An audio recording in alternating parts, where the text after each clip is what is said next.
Tiger, tiger, what of the hunting, hunter bold? Brother, the watch was long and cold. What of the quarry you went to kill? Brother, he crops in the jungle still. Where is the power that made your pride? Brother, it ebbs from my flank and side. Where is the haste that ye hurry by? Brother, I go to my lair to die. Now we must go back to the first tale, when Mowgli left the wolf's cave. After the fight with the pack at the Council Rock, he went down to the ploughed lands where the villagers lived, but he would not stop there, because it was too near to the jungle, and he knew that he had made it. Least one bad enemy at the council.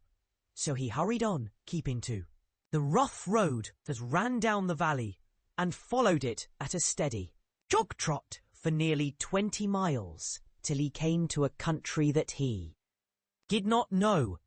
The valley opened out into a great plain dotted over with rocks and cut up by ravines. At one end stood a little village, and at the other the thick jungle came down in a sweep to the grazing grounds, and stopped there as though it had been cut off with a hoe. All over the plain, cattle and buffaloes were grazing, and when the little boys in charge of the herd saw Mowgli, they shouted and ran away, and the yellow pariah dogs that hang about every Indian village barked. Mowgli walked on, for he was feeling hungry, and when he came to the village gate, he saw the big thorn bush that was drawn up before the gate at twilight, pushed to one side. "Umph," he said, for he had come across more than one such barricade in his night rambles after things to eat. So men are afraid of the people, of the jungle, here also. He sat down by the gate, and when a man came out, he stood up, opened his mouth, and pointed down it to show that he wanted food.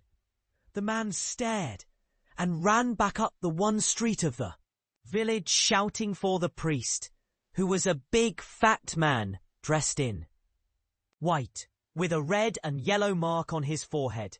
The priest came to the gate, and with him at least 100 people who stared and talked and shouted and pointed at Mowgli.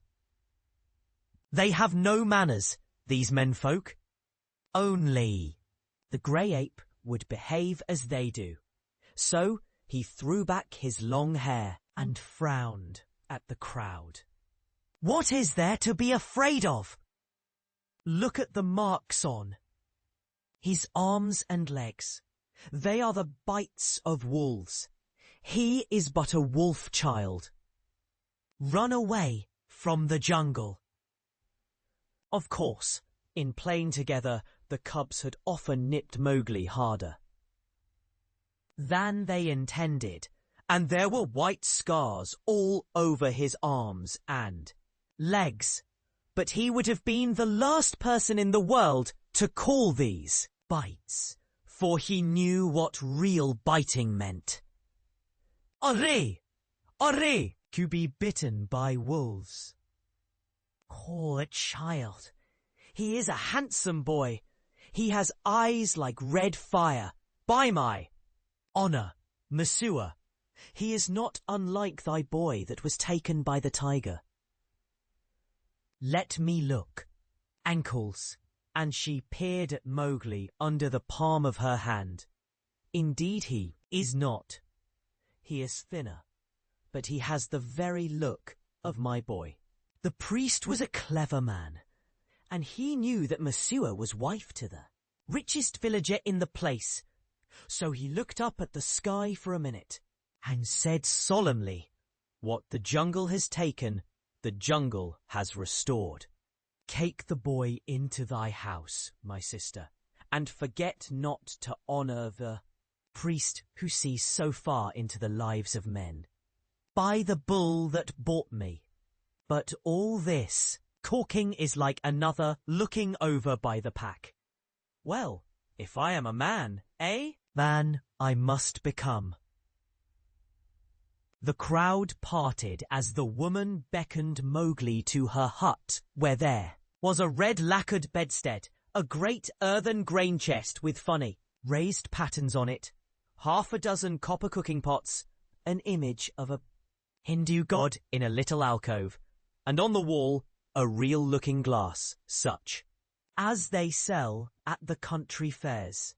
She gave him a long drink of milk and some bread, and then she laid her hand on his head and looked into his eyes, for she thought perhaps that he might be her real son, come back from the jungle where the tiger had taken him.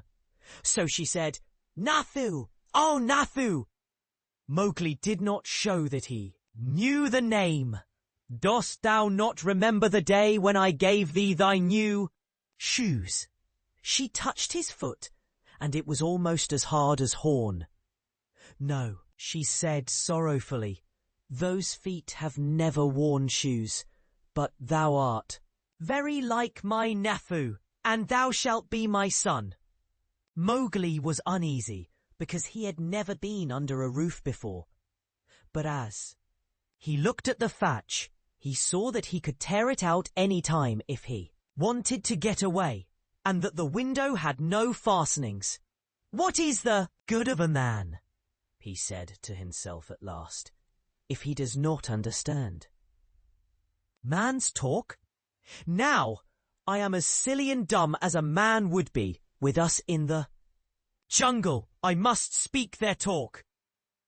It was not for fun that he had learned while he was with the wolves to imitate the challenge of bucks in the jungle and the grunt of the little wild pig.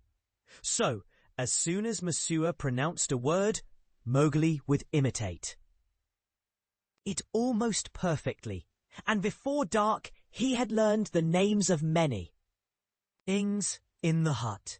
There was a difficulty at bedtime, because Mowgli would not sleep under anything that looked so like a panther trap as that hut, and when they shut the door, he went through the window.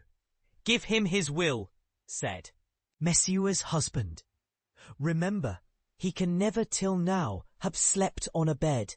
If he is indeed sent in the place of our son, he will not run away." So Mowgli stretched himself in some long, clean grass at the edge of the field.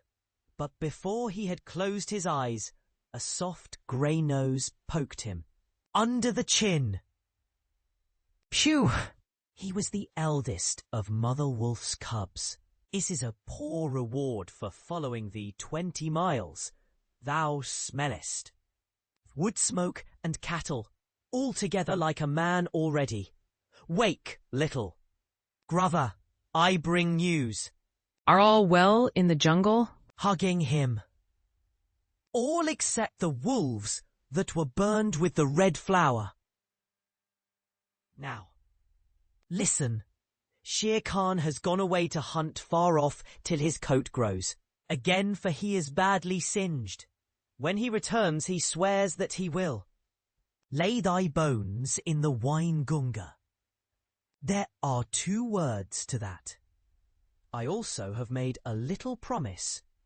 But news is always good. I am tired tonight, very tired with new things. Grey brother, but bring me the news always. Thou wilt not forget that thou art a wolf. Men will not make thee forget," said Grey brother anxiously. "Never. I will always remember that I love thee and all in our cave. But also I will always remember that I have been cast out of the pack, and that thou mayest be cast out of another pack. Men are only men. Little brother, and their talk is like the talk of frogs in a pond. When I come down here again, I will wait for thee in the bamboos at the